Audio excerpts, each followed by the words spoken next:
बच्चों नमस्कार। मैं स्टार्ट करने वाला हूँ इसमें क्लास 10th केमिस्ट्री का chapter first chemical reaction and chemical equation. ठीक है, और ये इस चैप्टर का लेक्चर 2 है। ठीक है, लेक्चर 1 में मैंने इससे पहले क्या है किस प्रकार से किस एलिमेंट्स के नाम बताए थे, उसके बाद मैंने क्या है कंपाउंड्स के नाम बताए थे, कंपाउंड्स को कैसे उनका फॉर्मूला बनाया जाता है ये सारा समझाया था, जिससे इस चैप्टर को समझने में थोड़ी आसानी हो जाए, थोड़ी सहायता मिले और वो बच्चे भी क्या है इस चैप्टर को समझ सके जिनको केमिस्ट्री थोड़ी कम समझ में आती है। तो उसके लिए मैंने पहले से ही क्या है एक लेक्चर बनाया हुआ है जिस पर क्या है आप फॉर्मूले कैसे बनाते हैं या फिर कैसे बनाए जाते हैं ये आप सीख सकते हैं। और इस लेक्चर में मैं आपको बताने वाला हूँ केमिकल रिएक्शन और केमिकल इक्वेशन के बारे में। स्टार्ट करते हैं। फर्स्ट आएगा इसके अंदर चेंज। तो पहला वर्ड आया मेरे पास चेंज। चेंज क्या होता है? Any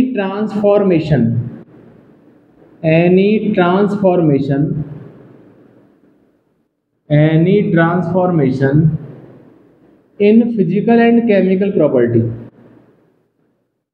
in physical and chemical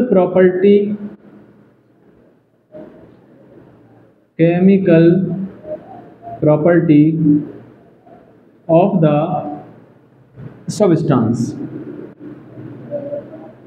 इसको हम बोलते हैं मेरे प्यारे बच्चों चेंज। यानी किसी भी सब्सटेंस की फिजिकल और केमिकल प्रॉपर्टीज में जो ट्रांसफॉर्मेशन आता है, जो बदलाव आता है, उसे हम क्या बोलते हैं? चेंज बोलते हैं। ठीक है, इससे इस चैप्टर में मैं जो पढ़ाने वाला हूँ वो आपको केमिकल चेंज बता रहा हूँ, फिजिकल और केमिकल चेंज के बारे में, केमिकल इक्वेशन के बारे में और केमिकल रिएक्शन के बारे में। आप किसी केमिकल रिएक्शन को कैसे ऑब्जर्व कर सकते हैं, कैसे पता लगाएंगे कि केमिकल रिएक्शन हो रही है, इसके बारे में बताने वाला हूँ। और हम किसी केमिकल इक्वेशन को मोर इन्फॉर्मेटिव कैसे बना सकते हैं। तो यहाँ पर मैं 4 बातें डिस्कस करूँगा: केमिकल इक्वेशन, केमिकल रिएक्शन को ऑब्जर्व करने के मेथड, और आप किसी केमिकल इक्वेशन को कैसे एक मोर इन्फॉर्मेटिव बना सकते हैं। तो उन 4 पॉइंट्स के बारे में डिस्कस करूंगा। पहला पॉइंट स्टार्ट किया है मैंने चेंज होता है ट्रांसफॉर्मेशन, फिजिकल और केमिकल प्रॉपर्टीज में ट्रांसफॉर्मेशन। एग्जाम्पल के रूप में हम देखें जैसे melting of ice,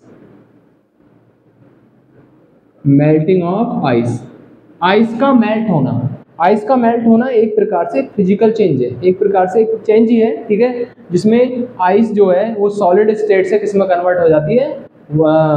aqueous state में, यानी लिक्विड में कन्वर्ट हो जाती है। और हमारे पास क्या है, ये एक चेंज में कंसिडर किया जाता है। दूसरा होता है हमारे पास कुकिंग ऑफ फूड का कुक होना भी क्या है? एक प्रकार का चेंज ही है। राइपनिंग ऑफ फ्रूट का पकना भी एक प्रकार से चेंज ही है। ठीक है, अब ये चेंज मेरे बच्चों 2 प्रकार के होते हैं, types of change.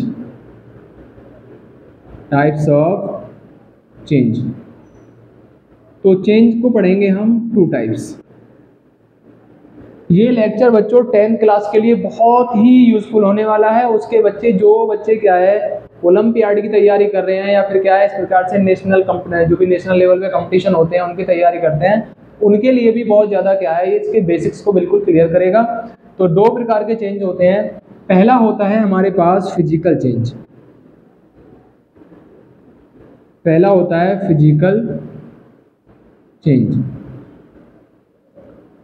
Physical change होता है change in physical property and no new substances form. यानी लिख देंगे the change in which no new substance form. यानी ऐसा चेंज जिसमें कोई नया सब्सटेंस नहीं बनता उसको मैं फिजिकल चेंज बोलूँगा। केवल फिजिकल प्रॉपर्टीज में चेंज हो सकती है, चेंज में शेप में चेंज आ सकती है, स्टेट में चेंज आ सकती है, या उसके कलर में चेंज आ सकता है, लेकिन क्या है उसकी फिजिकल प्रॉपर्टीज में ही चेंज आएगा और कोई नया सब्सटेंस नहीं बनेगा। इसका एग्जाम्पल हो जाएगा मेरे पास melting of ice. Melting of ice एक प्रकार का फिजिकल चेंज है, comma melting of wax, melting of wax भी एक प्रकार का फिजिकल चेंज है। ऐसे ही फोल्डिंग ऑफ पेपर, पेपर को आपने फोल्ड किया वो भी एक प्रकार का फिजिकल चेंज है। फिजिकल चेंज में एक होता है इनिशियल सब्सटेंस, इनिशियल सब्सटेंस होता है, उसमें कुछ चेंज करके हम उसे एक, ये हो गया मेरे पास कोई फाइनल सब्सटेंस, फाइनल सब्सटेंस हमने चेंज किया। मान लीजिए यहाँ पर मेरे पास क्या है, आइस है, ठीक है, और आइस को मैंने क्या काम किया, हीट किया, तो वो कन्वर्ट हो गई वाटर में,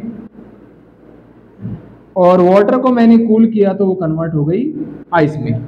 आइस का फॉर्मूला भी H2O है और वाटर का फॉर्मूला भी H2O है।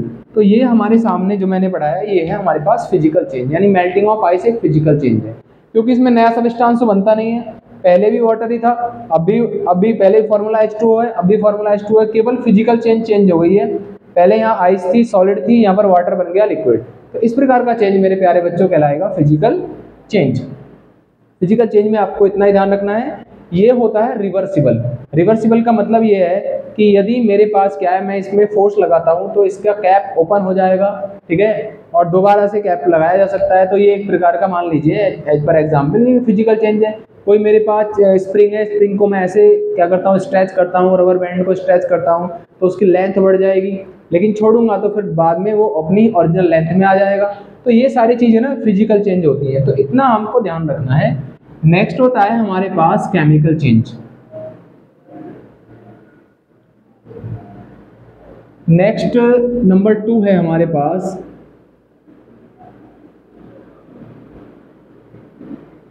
Chemical change.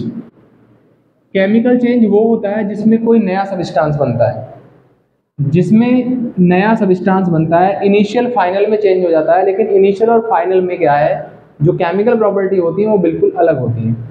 तो the change in which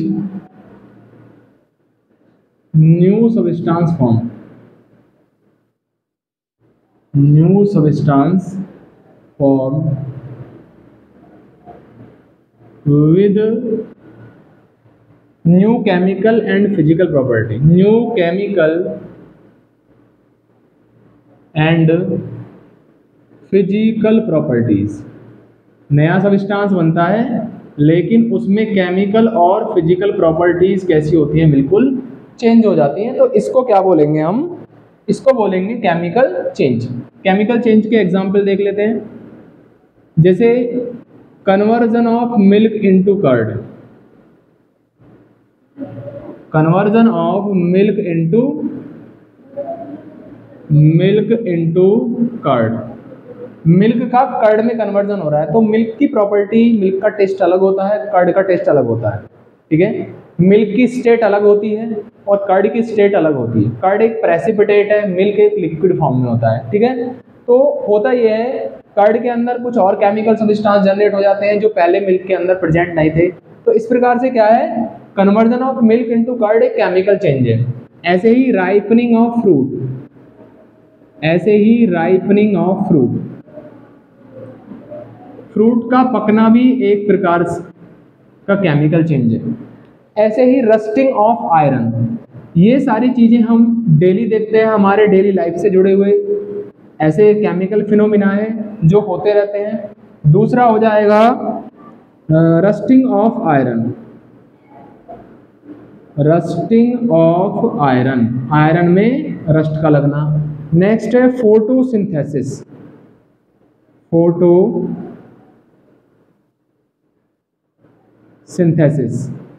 comma digestion of food, digestion of food, burning of paper, burning of paper.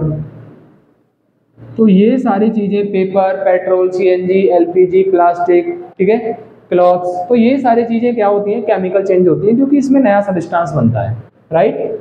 तो सबसे पहले हम क्या है, दो प्रकार के चेंज देख चुके हैं और अब हम पढ़ने वाले हैं केमिकल रिएक्शन। नेक्स्ट हमारे पास थर्ड वाले हेडिंग है केमिकल रिएक्शन। मोस्ट इंपॉर्टेंट है, एक एक बात को आपको ध्यान से सुनना पड़ेगा। केमिकल रिएक्शंस, आपसे पूछा जाएगा केमिकल रिएक्शन क्या होती है, तो आप लिख सकते हैं ए chemical reaction is a chemical change. A chemical reaction is a chemical change. A chemical reaction is a chemical change in which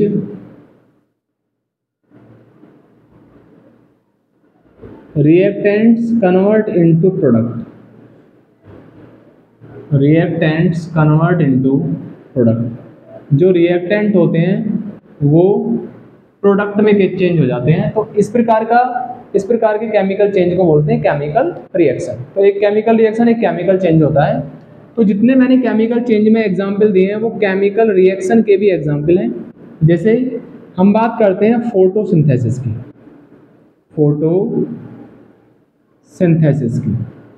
तो फोटोसिंथेसिस एक प्रकार से हमारे पास क्या है, केमिकल रिएक्शन है। इसमें होता क्या है कि carbon dioxide gas plus water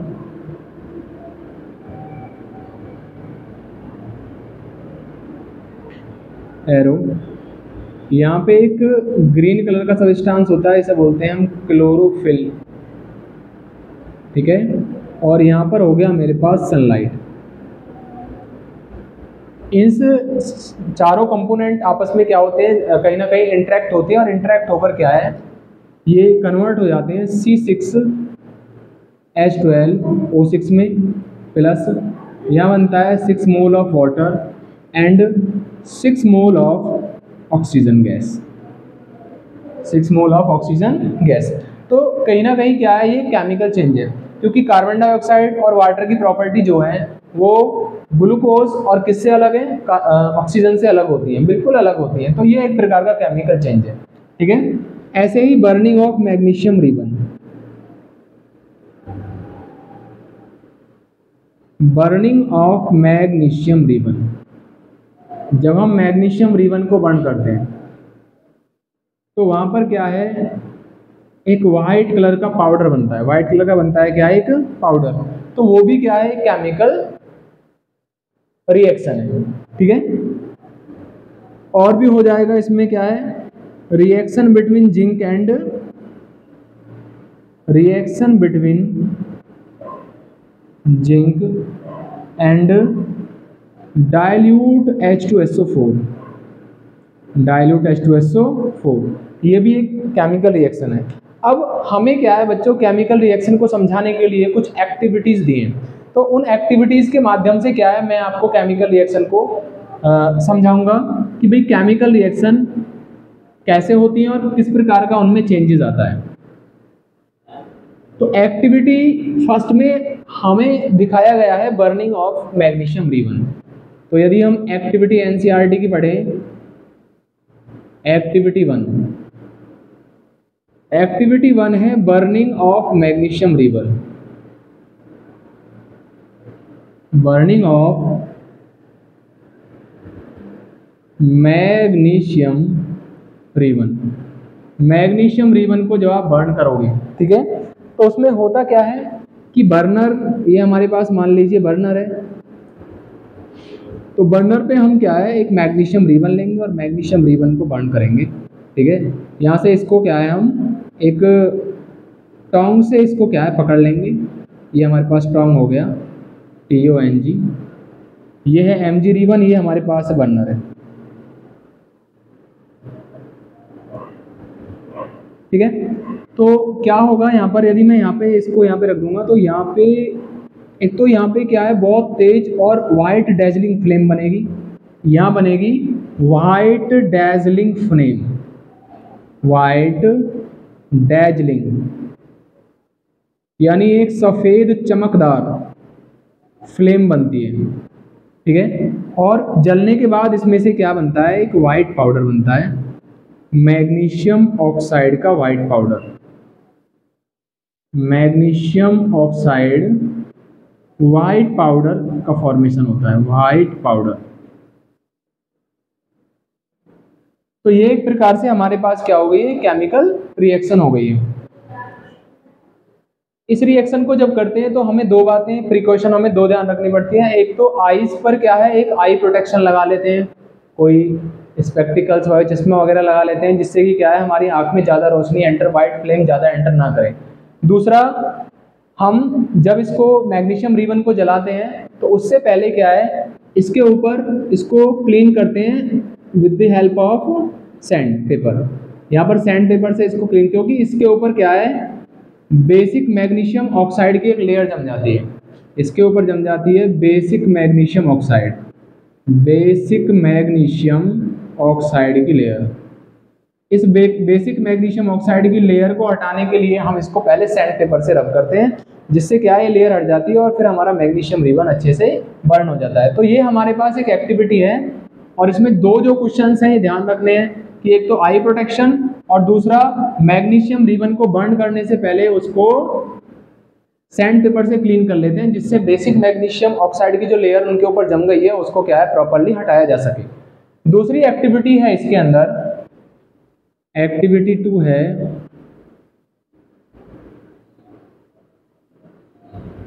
उसमें रिएक्शन कराई गई है लेड नाइट्रेट की, lead nitrate plus potassium iodide, potassium iodide. तो जब भी लेड नाइट्रेट की रिएक्शन आप पोटेशियम आयोडाइड के साथ कराएंगे और आप लैब के अंदर है तो आप क्या ऑब्जर्व करेंगे, तो मैं थोड़ा सा उसको प्रैक्टिकली दिखाने की कोशिश कर रहा हूँ कि हम लेड नाइट्रेट लेंगे एक टेस्ट ट्यूब में, ये लिया मैंने एक टेस्ट ट्यूब और टेस्ट ट्यूब में भर लिया मैंने लेड नाइट्रेट, लेड नाइट्रेट के क्रिस्टल डाले, उसमें ऊपर से डाल दिया वाटर, तो मैंने बना दिया लेड नाइट्रेट एक्वस, ये बन गया लेड नाइट्रेट और उसका एक्वस सॉल्यूशन। एक और टेस्ट ट्यूब ली हमने उसमें और उसमें डाला हमने क्या, पोटेशियम आयोडाइड का सॉल्ट डाला और उसके अंदर वाटर डाला, तो ये बन गया पोटेशियम आयोडाइड का एक्वस सॉल्यूशन। तो दोनों सॉल्ट के हम बना देते हैं एक्वस सॉल्यूशन। एक्वस सॉल्यूशन बनाने के पीछे रीजन ये होता है कि जिससे क्या है, क्योंकि ये आयनिक सॉल्ट होते हैं तो इनके आयंस को क्या है हम ब्रेक कर लेते हैं, पानी में डालने पर आयंस को ब्रेक कर लेते हैं। और जैसे ही आप इन दोनों को ऐड करेंगे तो ये दोनों हमारे क्या कहलाएंगे, ये दोनों कहलाएंगे रिएक्टेंट, क्योंकि जो रिएक्शन होती है उसमें जो केमिकल स्पीसीज इन्वॉल्व होते हैं तो उसे बोलते हैं रिएक्टेंट, जो फॉर्म होते हैं उन्हें बोलते हैं प्रोडक्ट, ठीक है। तो ये दोनों रिएक्टेंट हैं। तो हमें क्या है, जब हम दोनों को एक टेस्ट ट्यूब में मिला देंगे, ठीक है भाई, इन दोनों को किसी या तो इसको इसमें मिला दो या इसको इसमें मिला दो, ठीक है। तो जब दोनों टेस्ट ट्यूब को एक दूसरे में क्या है आप ऐड कर देंगे तो आप क्या ऑब्जर्व करेंगे,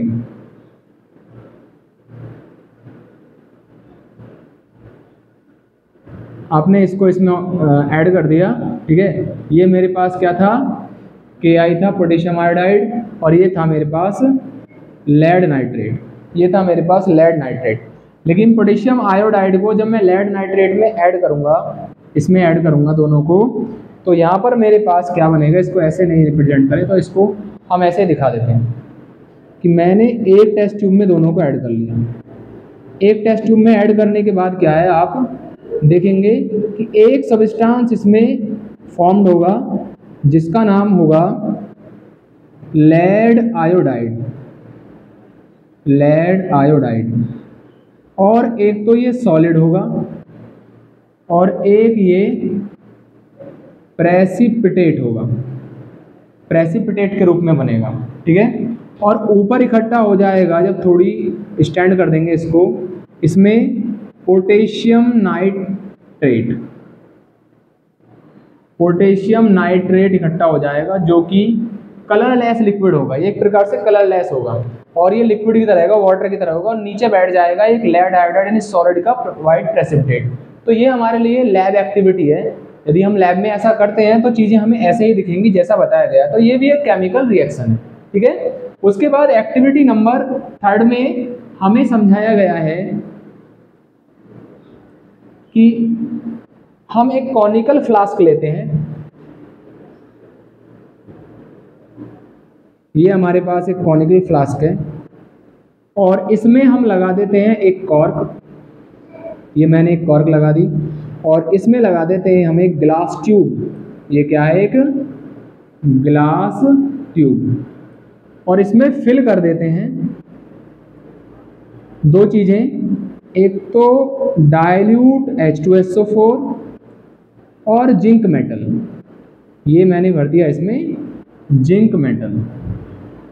तो जब हम इसमें जिंक मेटल डालेंगे डाइल्यूट H2SO4 में, तो यहाँ पर भी क्या है, एक केमिकल रिएक्शन आपको देखने को मिलेगी जिसमें बनेगा जिंक सल्फेट और हाइड्रोजन गैस। यहाँ से गैस रिलीज होगी, इसमें क्या रिलीज होगी? गैस। और वो गैस कौन सी होती है? H2 gas. ये भी हमारे पास एक लैब एक्टिविटी है। तो इन तीनों एक्टिविटी से क्या है, यदि हम लैब के अंदर परफॉर्म करेंगे इन तीनों को, तो हमें केमिकल रिएक्शन होना पता चलेगा कि एक केमिकल रिएक्शन हो रही है, ठीक है। अब हम बात करते हैं इसके बाद केमिकल रिएक्शन के बाद बच्चों केमिकल इक्वेशन की, कि एक केमिकल इक्वेशन होती क्या है। यहां पर हमारे पास है केमिकल इक्वेशन। नेक्स्ट टॉपिक है chemical equation.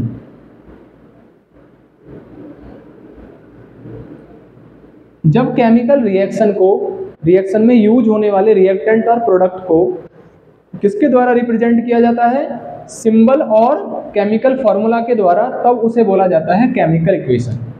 The equation in which reactants and products, reactant and product reactant and product in a chemical reaction, in a chemical reaction represented by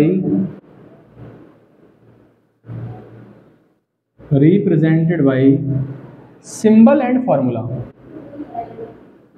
represented by symbol and formula,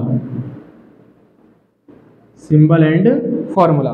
तो इसको हम बोलते हैं chemical equation. क्योंकि chemical reaction लिखें तो वो बहुत बड़ी हो जाती है, तो केमिकल इक्वेशन को हम क्या है, एक वर्ड इक्वेशन, पहले वर्ड इक्वेशन में भी लिख सकते हैं, या फिर क्या उसको वर्ड इक्वेशन को भी सिंबल और फॉर्मूला में रिप्रेजेंट कर सकते हैं। तो इसको क्या बोला जाएगा? एक केमिकल इक्वेशन। जैसे बर्निंग ऑफ मैग्नीशियम रिबन है, तो मैग्नीशियम रिबन को केमिकल इक्वेशन में कैसे चेंज करेंगे? क्योंकि मैग्नीशियम रिबन का फॉर्मूला Mg होता है और बर्न करेंगे ऑक्सीजन की प्रेजेंस में, ठीक है।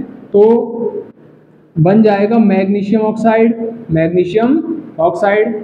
इस प्रकार से क्या है, ये जो सामने लिखी हुई है ना, इसको मैं बोलूंगा एक केमिकल इक्वेशन। क्या बोलूंगा मैं इसको?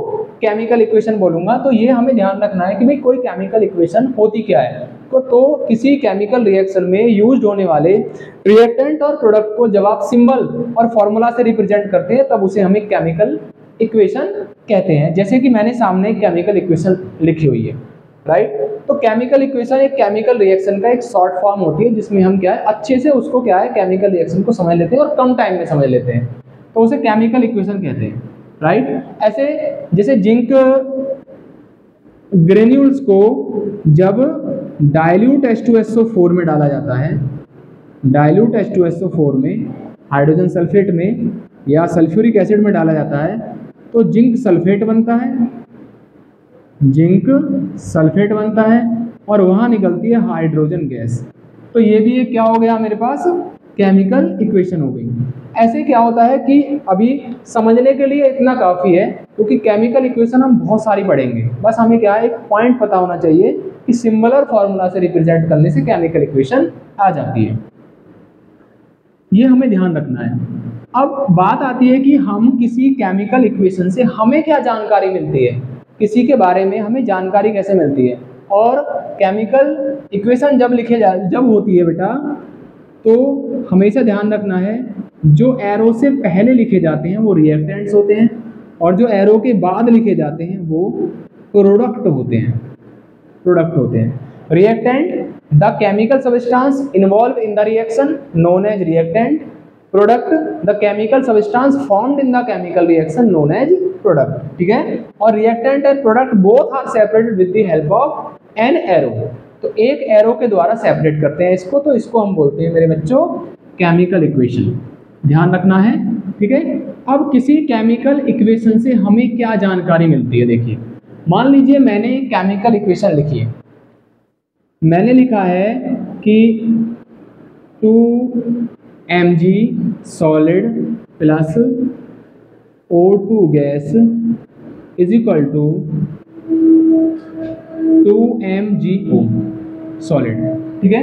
तो एक मैंने ये बैलेंस केमिकल इक्वेशन लिखी है, क्योंकि केमिकल इक्वेशन का बैलेंस होना जरूरी है, नहीं तो यदि बैलेंस नहीं होती है तो फिर उसको हम एक केमिकल इक्वेशन नहीं मानते, वो एक स्केलेटल इक्वेशन, एक बैलेंस नहीं मानी जाएगी। ठीक है। तो केमिकल इक्वेशन मैंने लिखी है, इससे हमें क्या पता चलता है, इससे हमें ये पता चलता है कि हमें कितने ग्राम ऑक्सीजन को जलाने के लिए, मैग्नीशियम को जलाने के लिए कितने ग्राम ऑक्सीजन की रिक्वायरमेंट होती है।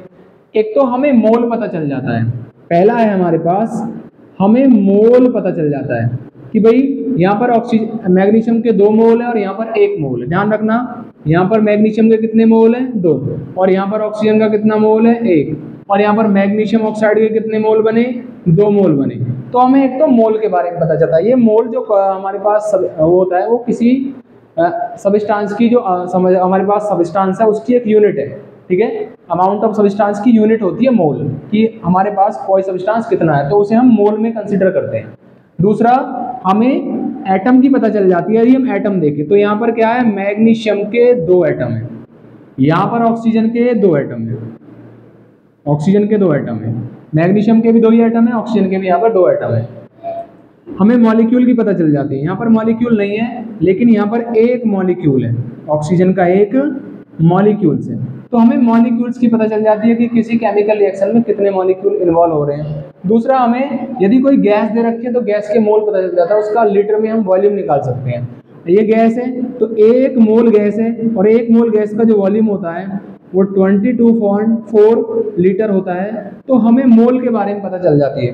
तो जब हम कोई केमिकल, और हमें ये पता चल जाती है कि इस केमिकल इक्वेशन में कौन कौन से रिएक्टेंट हैं और कौन कौन से प्रोडक्ट हैं। ठीक है। तो हमें उन सब के बारे में जानकारी मिलती है एक केमिकल इक्वेशन से, या फिर एक केमिकल। ठीक है। तो ये हमें ध्यान रखना है कि किसी केमिकल इक्वेशन से हमें क्या जानकारी मिलती है। अब हमें क्या जानकारी नहीं मिलती है। ठीक है। मान लीजिए मैंने ये इक्वेशन लिख दी है, 2mg solid plus O2 gas is equal to 2mgO। तो हमें ये जानकारी नहीं मिल रही है कि भाई ये मैग्नीशियम किस रेट से रिएक्शन कर रहा है, इनके बीच में जो होने वाली रिएक्शन है वो कितनी फास्ट है। ठीक है। एक तो हमें नहीं मिलती है जानकारी रेट ऑफ रिएक्शन की, रेट ऑफ रिएक्शन की जानकारी हमें नहीं मिलती है। इस इक्वेशन से इक्वेशन को देखोगे तो हमें रेट ऑफ रिएक्शन की जानकारी नहीं मिल रही है कि हमारी मैग्नीशियम ऑक्सीजन से कितने रेट के साथ रिएक्शन कर रही है। बात समझ में आ रही है। तो हमें इसकी जानकारी इसमें नहीं मिलती है। तो ये हमें ध्यान रखना है कि भाई कौन कौन सी चीज़ें हमें पता चलती हैं केमिकल इक्वेशन से, कौन कौन सी चीज़ें हमें नहीं पता चलती हैं। ठीक है। नेक्स्ट आएगा हमारे पास किसी केमिकल इक्वेशन को हम, या केमिकल रिएक्शन को कैसे ऑब्जर्व कर सकते हैं, कैसे आइडेंटिफाई कर सकते हैं। तो नंबर 3 है हमारे पास method to identify, methods to identify a chemical reaction. कौन कौन से ऐसे मेथड हैं, कौन कौन से ऐसे ऑब्जर्वेशन हैं जिनसे हम किसी केमिकल रिएक्शन का होना पता लगा सकते हैं। तो जब कोई केमिकल रिएक्शन होती है तो उसमें पहले रिएक्टेंट होते हैं और बाद में क्या बन जाते हैं, प्रोडक्ट बन जाते हैं। और मैंने पहले बताया कि रिएक्टेंट जो होते हैं वो प्रोडक्ट से कुछ अलग होते हैं, यानी रिएक्टेंट की प्रॉपर्टी प्रोडक्ट से अलग होती है।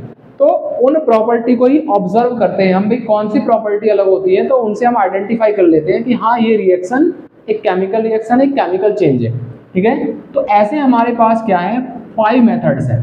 तो मैं यहाँ पे लिख सकता हूँ, मैं 5 हमारे पास ऐसे मेथड्स हैं जिनसे हम किसी रिएक्शन का होना पता लगा सकते हैं। पहला होता है change in colour. Change in colour, देखो कुछ रिएक्शन जब होती हैं, कुछ केमिकल रिएक्शन जब होती हैं, तो उसमें रिएक्टेंट में इन्वॉल्व चीज उनमें से किसी एक का कलर कुछ और हो सकता है, और जब वो आपस में मिलते हैं तो जो प्रोडक्ट बना है उसका कलर कुछ और हो सकता है। जैसे मैंने जिंक के टुकड़ों को, पार्टिकल्स को जब कॉपर सल्फेट के सॉल्यूशन में डालूंगा, कॉपर सल्फेट कैसा होता है, ब्लू कलर का, ये एक ब्लू कलर का सॉल्यूशन है, तो मेरे पास जिंक सल्फेट बनेगा, ZnSO4 बनता है, और ये कलरलेस होता है, कलरलेस होता है, और इसमें मेरा बन जाता है कॉपर, ये रेड ब्राउन कलर का होता है, रेड ब्राउन कलर का। ठीक है, तो ये एक लैब एक्टिविटी है, इसको हम लैब में करके देख सकते हैं। उसके लिए हमें चाहिए एक बीकर, एक बीकर ले लिया, और बीकर में भर लेंगे हम क्या है, कॉपर सल्फेट। ये मैंने कॉपर सल्फेट ले लिया, और इसमें मैंने ऐड कर दी जिंक मेटल, तो यहाँ पर मैंने ले लिया CuSO4। दिखेगा पूरा बीकर आपको, जहाँ जहाँ तक CuSO4 है वो ब्लू कलर का। ये मैंने जिंक Zn मेटल इसके अंदर डाली, तो आफ्टर सम टाइम, आफ्टर 2 और 3 आवर्स बाद देखेंगे हम कि ये रिएक्शन होने लगेगी तो तुरंत ही, लेकिन कलर चेंज हमारा इतनी जल्दी हमें ऑब्जर्व महसूस नहीं होगा कि कलर चेंज हो रहा है। तो आप देखेंगे कि सारा का सारा कॉपर जो है वो नीचे बैठ जाएगा यहाँ पर, और यहाँ पर कैसी लेयर कैसी दिखेगी हमें, रेड ब्राउन, कॉपर दिखेगा हमें रेड ब्राउन, और ये पूरा का पूरा जो बीकर था इसमें जिंक सल्फेट बन जाएगा, ZnSO4, और ये हमें पानी की तरह कैसा दिखेगा, कलरलेस, पानी की तरह कैसा दिखेगा, कलरलेस। तो इससे पता लगा सकते हैं कि हाँ ये एक केमिकल रिएक्शन हुई है इसके अंदर। क्यों? क्योंकि पहले जो रिएक्टेंट थे उनकी प्रॉपर्टी, उनका कलर कुछ और था, और बाद में क्या है, जो नया सॉल्यूशन बना है उसका कलर है ही नहीं, उसमें कोई कलर नहीं आया, तो कोई ना कोई केमिकल रिएक्शन हुई है। तो पहला होता है change in colour. Change in colour से हम क्या है, किसी केमिकल रिएक्शन के होने को आइडेंटिफाई करते हैं। नेक्स्ट आता है हमारे पास चेंज इन स्टेट। नंबर 2 है चेंज इन स्टेट।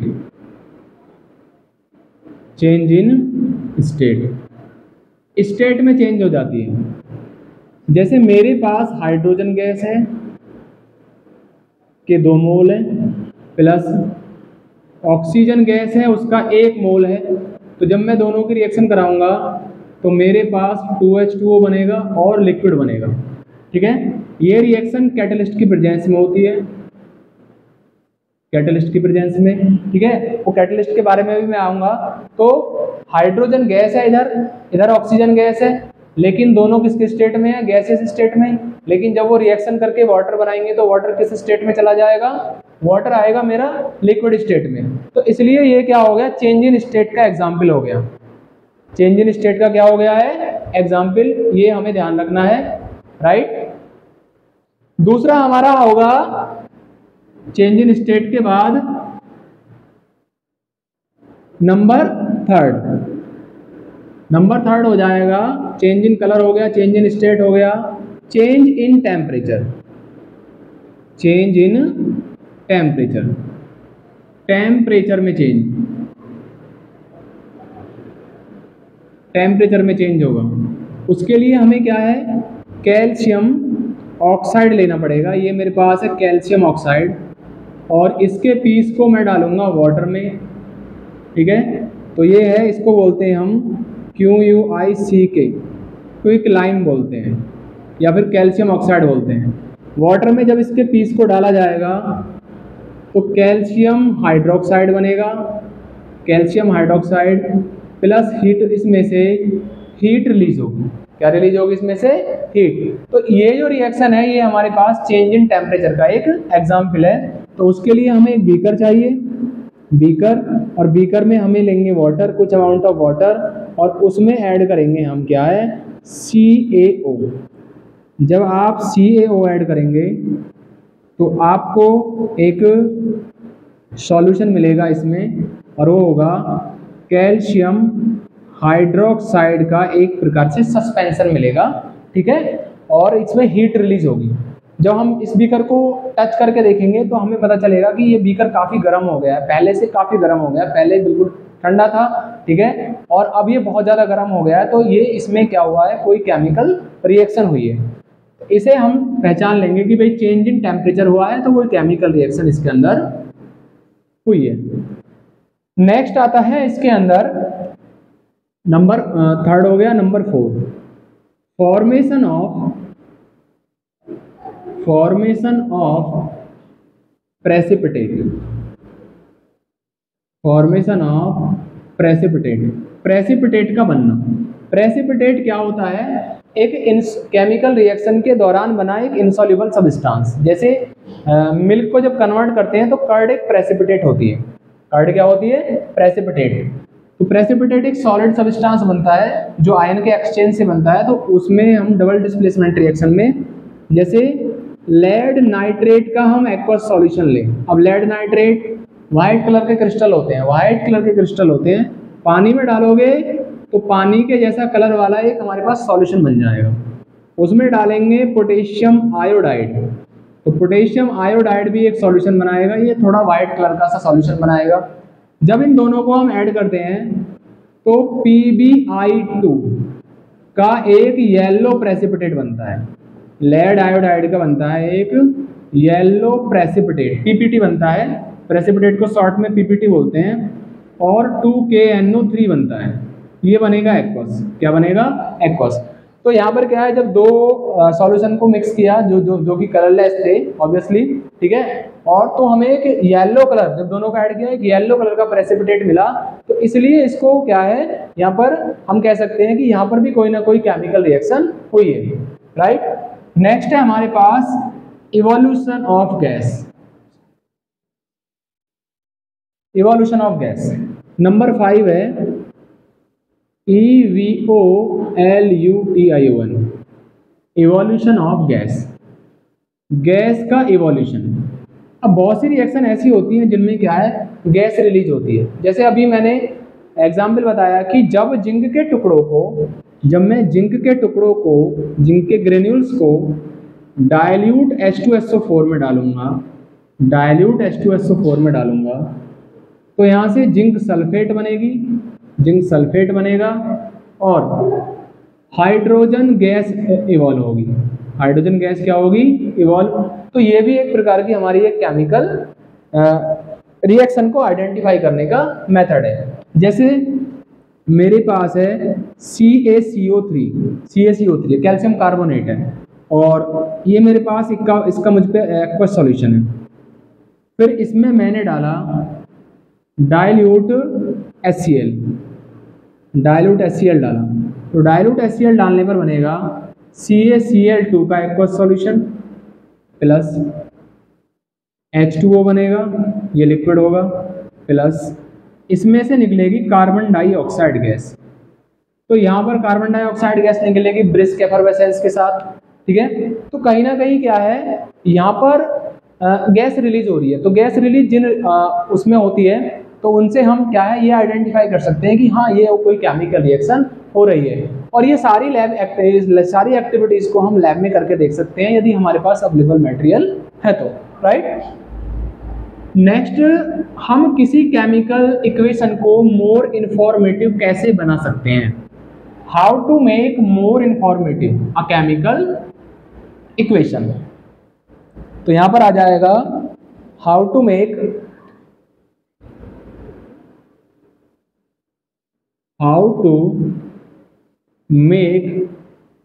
अ केमिकल इक्वेशन,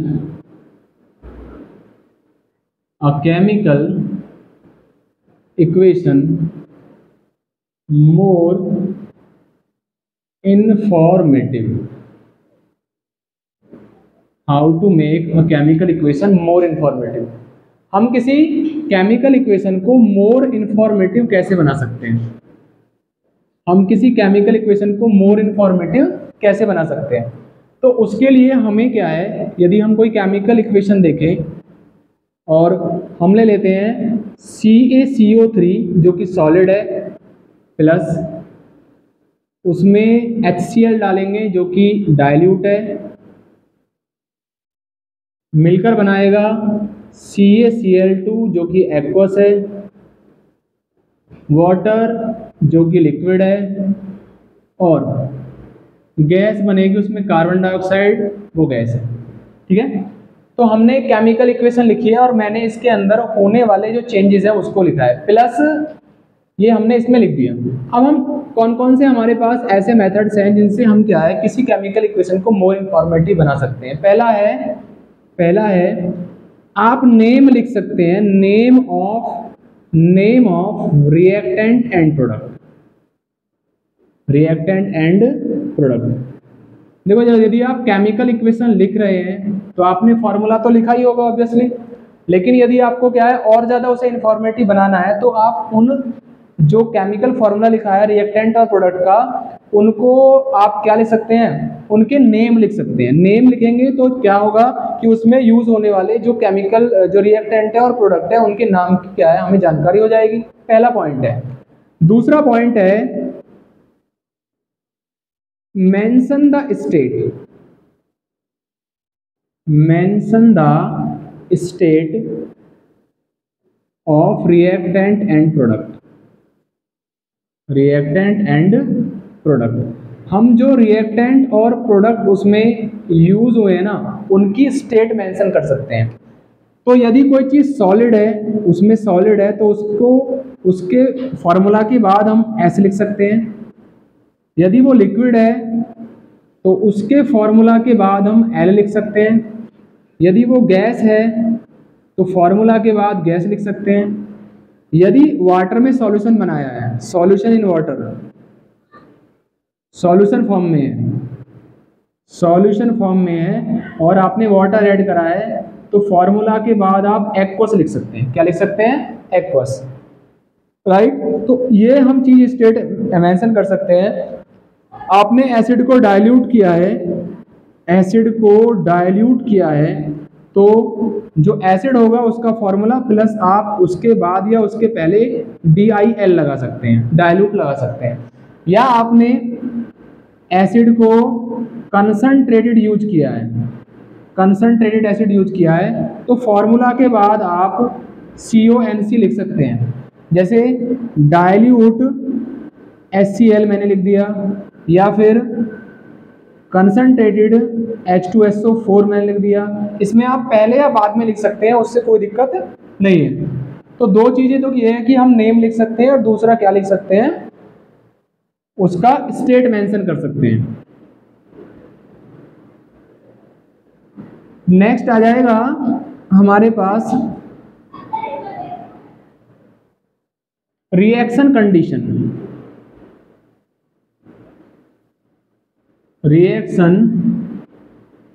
कंडीशंस। अब कोई ना कोई रिएक्शन क्या है, या तो टेम्परेचर देने से होती है। तो मान लीजिए एक हमारे पास रिएक्टेंट है और वो प्रोडक्ट में चेंज हो रहा है, तो उसमें आप रिएक्शन कंडीशन, यानी ये रिएक्शन जो हुई है वो किन कंडीशंस में हो रही है उनको आप मेंशन कर सकते हैं। मान लीजिए यहाँ पर आपको क्या है, ऐड करना है कैटलिस्ट, तो यहाँ कैटलिस्ट है CATALYST, कैटलिस्ट ऐड कर सकते हो। दूसरा टेम्परेचर लिख सकते हो ऊपर या नीचे, जैसे मान लो ये रिएक्शन हमारे पास, यहाँ पर टेम्परेचर लिख सकते हो, प्रेशर लिख सकते हैं। तो इस प्रकार से रिएक्शन कंडीशन हम मेंशन कर सकते हैं। For example carbon monoxide gas है हमारे पास और उसकी रिएक्शन मैंने हाइड्रोजन गैस के साथ कराई। कार्बन मोनोऑक्साइड की रिएक्शन मैंने हाइड्रोजन गैस के साथ कराई है। तो ये रिएक्शन ZNO और Cr2O3 के प्रेजेंस में होगी। यहाँ पर मुझे 200 से 300 ATM लगाना पड़ेगा प्रेशर, और 573 से लेकर 673 केल्विन क्या लेना पड़ेगा, टेम्परेचर, तब हमारा बनेगा इसके अंदर CH3OH यानी मिथेनॉल बनेगा। तो ये एक ऐसी रिएक्शन हो गई जिसमें हमें रिएक्शन कंडीशंस भी लिखनी होती है। तो कुछ रिएक्शन में रिएक्शन कंडीशंस गिवन होती हैं जिनसे हम रिएक्शन किन कंडीशंस में हो रही है ये भी हम पता लगा सकते हैं, राइट। तो तीसरा हमारा पॉइंट ये है, रिएक्शन कंडीशन आप मेंशन कर सकते हो। यहाँ पर एक वर्ड आया है कैटलिस्ट, क्या होते हैं, तो कैटलिस्ट को मैं डिफाइन कर देता हूँ। व्हाट इज कैटलिस्ट, यहाँ पे आ जाएगा कैटलिस्ट।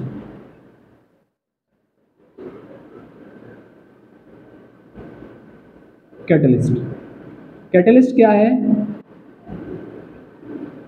एक chemical substance, a chemical substance which increase the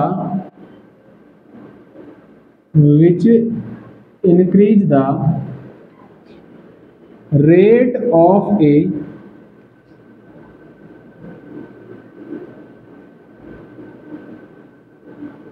chemical reaction without undergoing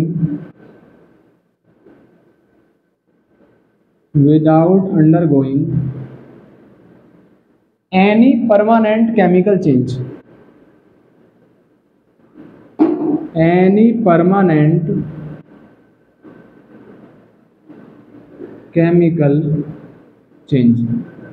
यानी ये ऐसे सब्सटेंस होते हैं, जैसे मैंने पढ़ा डिकम्पोजिशन ऑफ पोटेशियम क्लोरेट, यहाँ पर मैंने पोटेशियम क्लोरेट लिया, ठीक है, और पोटेशियम क्लोरेट को मैं डिकम्पोज करता हूँ। तो यदि मैं MnO2 लेता हूँ, मैग्नीज फोर्थ ऑक्साइड या मैग्नीज डाइऑक्साइड, तो ये बहुत तेजी से डिकम्पोज हो जाएगा और 2KCl solid plus oxygen gas बनाएगा। ये ऑक्सीजन गैस बनाने का एक मेथड भी है और ये एक एंडोथर्मिक रिएक्शन भी है। तो यहाँ पर मैं ये MnO2 कैटलिस्ट है। MnO2 क्या काम करेगा, इसके 2KClO3 के रेट को डिकम्पोजिशन को बढ़ा देगा, इसलिए यहाँ पर ये कैटलिस्ट है। तो रेट ऑफ रिएक्शन बढ़ा दिया, रेट का मतलब है कि रिएक्शन का प्रोडक्ट में कन्वर्ट होने की स्पीड बढ़ा दी उसने, तो इसको मैं बोलूँगा कैटलिस्ट। तो स्टेट मेंशन कर सकते हैं, नेम मेंशन कर सकते हैं, नेचर किन कंडीशंस में रिएक्शन हो रही है, कंडीशन ऑफ रिएक्शन, ठीक है। उसके बाद कैटलिस्ट मैंने आपको समझाया है, और टेम्परेचर को, ठीक है, टेम्परेचर या फिर हीट उसमें गिवन है या फिर एब्जॉर्ब हो रही है, उसको आप मेंशन कर सकते हैं। हमारे पास एक रिएक्शन है, एक रिएक्टेंट है, और वो कन्वर्ट हो रहा है किसमें, प्रोडक्ट में। और यदि प्रोडक्ट के बाद में हीट प्लस में लिखी हुई है तो हीट रिलीज हो रही है, और रिलीज हो रही है तो रिएक्शन होगी एक्सोथर्मिक रिएक्शन होगी। तो यहाँ पे हीट रिलीज हो रही है, यहाँ पे रिएक्टेंट के पास हीट ज़्यादा है और प्रोडक्ट के पास हीट कम है, क्योंकि रिएक्टेंट जब प्रोडक्ट में कन्वर्ट हुए तो कुछ अमाउंट ऑफ हीट क्या हो गई है, रिलीज हो गई। तो इसलिए चेंज इन आपको हीट भी आप रिप्रेजेंट कर सकते हो, चेंज इन हीट या चेंज इन टेम्परेचर। दूसरा, कुछ रिएक्शन ऐसी होती है जिनमें हीट देनी पड़ती है, तो रिएक्टेंट है, हमने हीट को दिया और वो प्रोडक्ट में चेंज हो गई, ये रिएक्शन कहलाएगी एंडोथर्मिक,